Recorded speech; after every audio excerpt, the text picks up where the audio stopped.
Hello, my name is Chris Mears. I am a recent graduate of the Springboard Data Science career track. This is my final capstone report on brewery review analysis using natural language processing and named entity recognition. So a little about me. Again, as I mentioned, I'm a graduate of the Springboard Data Science career track. Before that, I was had 10 years, probably over 10 years in tech as a full stack web developer, mostly front end, but getting into a lot of back end later in. I'm also the creator and maintainer of OpenBreweryDB, which is a public and free API and dataset on breweries in the world. So let's take a look at the problem. So the problem we're trying to solve here is writing and generating descriptive reviews for businesses. And in this case, we're going to focus on breweries. And as you can see, the example here, which is from Google Maps, they do this already, and they have these little descriptions for most of the businesses that they have. So that's what we're going to try to reproduce. So how can we generate short descriptive business summarizations with text reviews? And so for the scope, since this is a capstone project, we're just going to focus on the data science method and the ability to train the language model from Spacey to find additional named entities within review text. And we're really focusing on breweries here. It simplifies the annotations. Hazy, it usually describes a beer, but it might describe something else for other businesses. So picking a domain to focus on is generally a good practice. And to go more into the problem breakdown, you could take the manual approach, basically people reading reviews and writing them. And that's just going to be time consuming, especially for tens of thousands of businesses, if not more. Another idea is a rules-based approach. So just picking out all the different breweries, picking out all the different words that you would classify those breweries, such as spacious, has a patio, dog-friendly, things like that. Problem you're running around here is that it's very limited. It's going to be extremely focused on those words and those words together. You could add some different inflections or plurals into what the pattern is looking for. So S, no S for plurals, but it's still pretty restrictive and not that helpful. So the solution is named entity recognition utilizing a statistical model, which Spacey has provided us and has created based on neural networks and I believe convolutional neural networks along with some other things. And with this, we can, instead of focusing on the pattern, we can kind of get more of a decision-based approach, a probability of this is probably a named entity recognition, might not be, named entity, which is to get back a little bit. A named entity is really a noun or just anything that you want to describe. So there's typically organizations, people, numbers, times of day, and for our purposes, we're going to focus on brewery features and locations and things like that, which I'll get to a little bit later on. But the idea behind utilizing the statistical model is to get more of a context-aware model and prediction and classification for this, and it's not memorizing anything. Again, like I've mentioned, like pattern recognition is more of a memorization of what something should look like rather than a decision or probability. And so we want to go more on the statistical probability idea. So the data. Decided to pull from a website called Beer Advocate, utilizing only the public data available. They do have a login authentication system, but I did not use that. Wanted to stick with scraping public, and mainly that's for ethical scraping reasons, which is just sort of this thing that's coming up to date. Essentially, you want to look at a website's terms of use, make sure that that they're not restricting people from taking data that's public on their website and use it for other purposes. Typically, it's frowned upon, especially if you're using, that public to make money off of something else. But research and just looking into it's usually okay. But in that sense, you also don't want to overload servers. And a lot of these libraries that you can do it, I used Beautiful Soup with Python. It can hammer the website pretty quickly just because it runs at the speed of your computer. So if your computer's fast and your network's fast, then it's going to start hammering. So another way to limit the onslaught. I don't know, should I name an onslaught? Limit the number of requests that you do. You do them off hours. So make sure that I did mine between 9 p.m. and 4 a.m. or something like that on a weekday.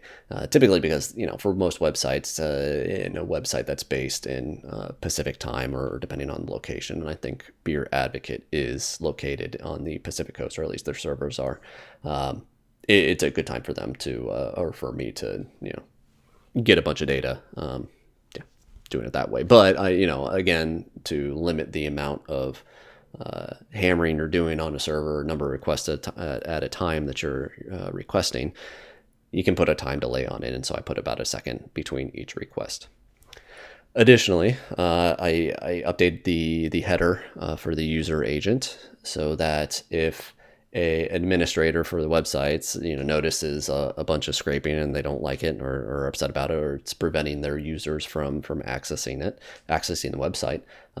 Then I put my name, I put my, it's a research project, and I put my email address so that they can contact me.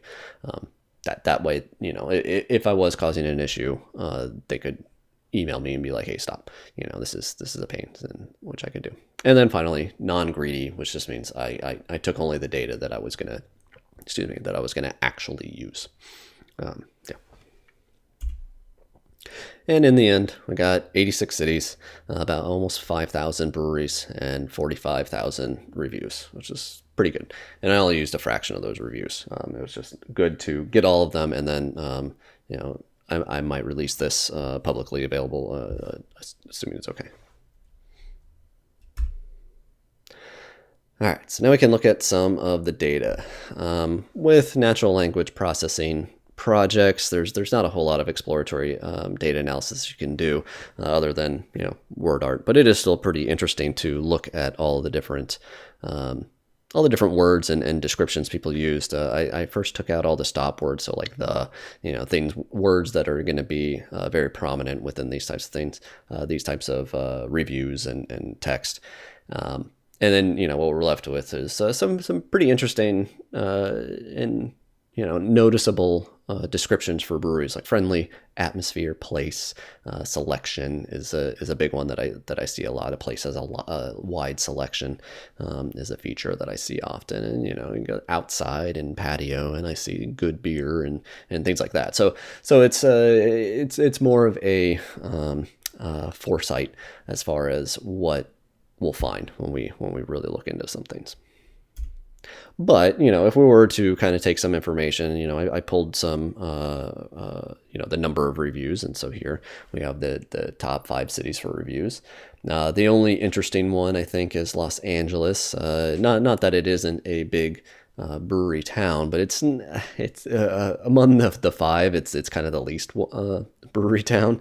I would probably put Chicago above Los Angeles as far as a beer town, but I believe that the Beer Advocate website is based in, or the company is based in Los Angeles, and if the company's based in Los Angeles, they can do some marketing and try to get their users to test things out and help out. So I think that might be it, but it warrants some further investigation. That is completely a guess on my part. And for reviews over time, it's again interesting. The website you can see started about 2002, maybe a tail end of 2002 or middle, and had some peaks and has recently been experiencing quite the drop. The peaks are interesting. Just 2011, it looks like, and it had a lot of reviews at one time, and then peaked out there, and then had a bit of a dip, which is interesting. And then had another little slight little increase before it's just petered off ever since then. And that could be a case because there's more apps that came out like Untapped, so you can review from your phone. And I don't know if Beer Advocate really kept up with those types of trends and technology or apps type of thing. It's pretty much stuck with its website type of review. And yeah, people may be into that, loyalty, but it also might distract other people or detract other people. And reviews per rating. So most reviews are higher rated. So we're looking around 3.8 to 4.4 being the median or average of the reviews. And yeah, just kind of interesting to see people review. And then also kind of interesting to look at the little tiny spike of 1.1 star reviews. So yeah, it's kind of interesting. People either love it really, really well or just, really dislike it or dislike a brewery. So yeah, just kind of funny. And then once we do a little bit of language processing, we can count the number of tokens, which token is, it's about a word. It's might be a punctuation, it might be something else, but in generality, it's a word. So most people write pretty short reviews, but there is a long tail of long-winded writers. And just looking at some of these reviews, you see it. Some people use it more as a diary. On this day this happened, and very glamorous text. And then I also went to a brewery, and it was pretty cool. So yeah, it's just kind of interesting to read through some of these. The kind of data collection, data wrangling part 2 is annotation. And this is where we actually look for examples of the labels that we want the language model to find later on and to learn about later on. And during this project, I decided on 4 different labels. This was just I just decided on these, and I might change them in the future. But in any case, feature being the first one, and that's more of a brewery feature. So like, spacious or, dog friendly, as I have here, selection, patio, food truck is possibly another one. So just sort of denoting things that people might be interested in. And this was very much a kind of not really subjective, but kind of subjective type of thing. You sort of had to put yourself in the eyes of, if I was wanting to look for a brewery, what kind of words and what kind of descriptions would I be interested in? And so this feature is one of those that I had to kind of reassess how I was annotating them, and that was just sort of a interesting problem that I ran into, and it required me to kind of go back and do multiple passes on the annotations, and that was an interesting lessons learned. Going down the labels again, or continuing, we got location, which is just general region where the brewery is located, because that's typically helpful as far as understanding where the brewery is, especially if you're just looking at a location. So we got, city it's in or town it's in, and kind of near landmarks type of thing. Beer style, what kind of beer does this place serve? So I was thinking about just pulling from the beer style guides that are out there for judging, but I ran into several situations where there was either a beer nickname, like either IPA or hop beer hazy, or just kind of a weird name for a type of beer. A Belgian is mentioned a lot, so Belgian style. American versus European style was also another one that I decided to pick out. So yeah, so it was a bit more variety and context based than I was expecting. So beer style is great for this particular thing. Brewery is one of those situations where it probably could be pattern matching through pattern recognition, just because they are just names. Sometimes you have nicknames, so some of the places were abbreviated, but in that case, it's pretty ambiguous, and I really don't know if a language model, or even people for that matter, would be able to pick those types of out as understanding that context. So we can kind of not really worry about those.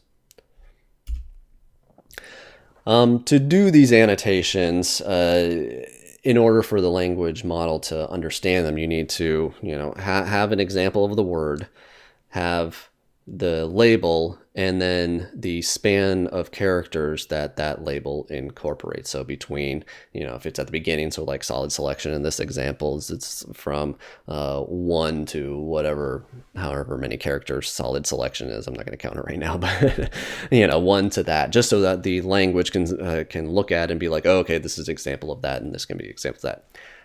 Counting characters is very time consuming, so utilizing an annotation tool like Docano, which is an open source software, it helped and sped up the process considerably, and just had a fun little interface to be able to go through and highlight words and select the label.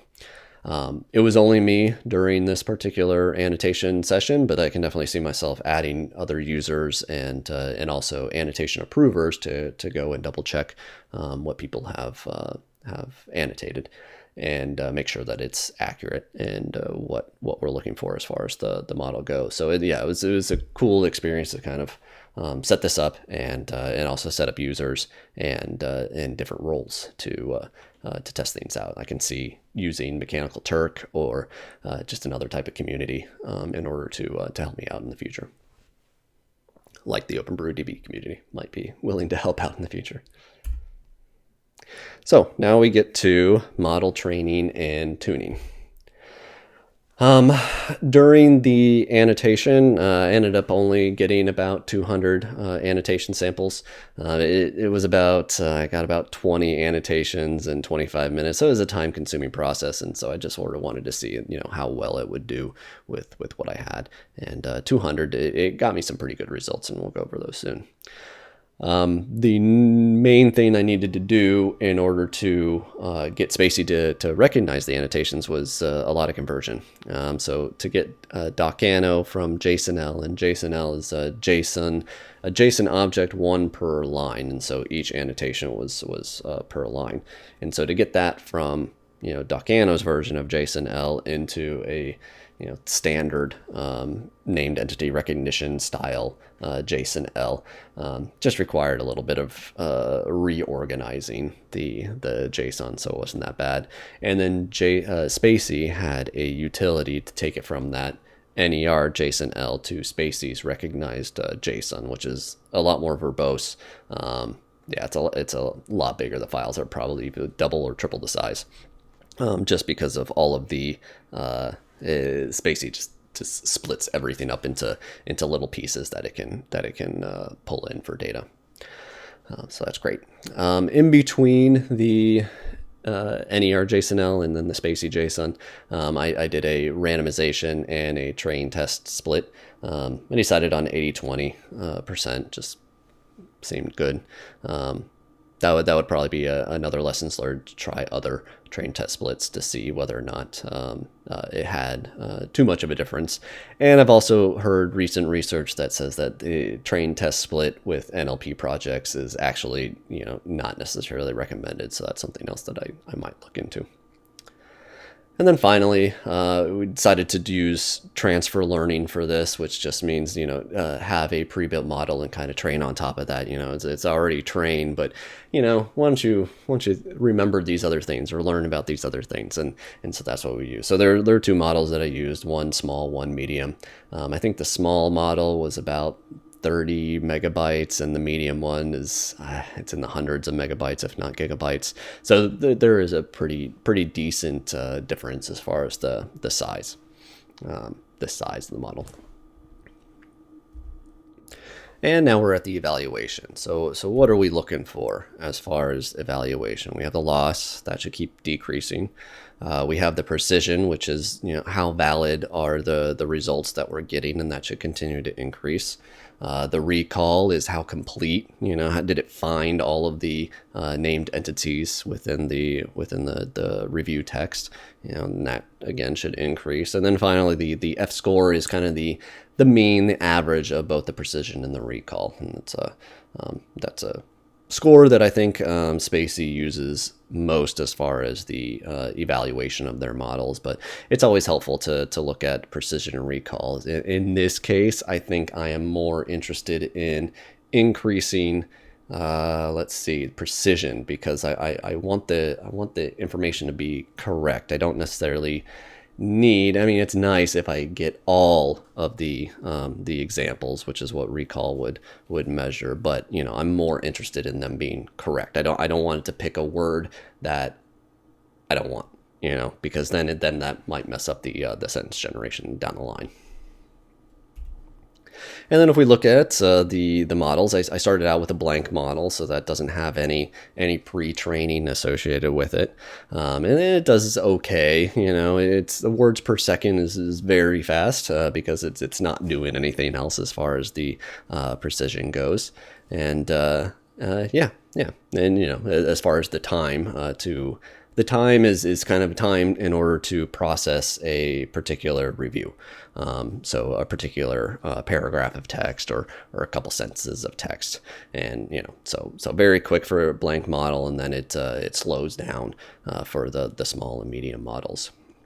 And then finally, yeah, you can see with the small and medium model, small model actually, slightly overperformed with recall and F-score, but the medium model did the best in precision, which is, something that I'm interested in, but only slightly better. So I think it could be a toss-up between the small and medium model, but for the space saved, I think small model might be nice and do just enough as far as what we're looking for. So conclusions. It did pretty decent for just 200 annotations, which I was, I was surprised that I was able to get it work rather than surprised by the, how well it worked. But it worked pretty well, and you can see the results on the left. There are some that aren't perfect. I'm not seeing any at the moment, but I mean most are either features correct beer styles or correct locations. And so this is a brewery that I go and I have frequented in the past. It's been a while due to COVID, but yeah, I mean these are accurate descriptions of this brewery, so it's worked out pretty well in the end. Small model with about 50 epochs to make sure that the training finishes did pretty well, and in the end I think I wanted to do more annotations just to get more examples.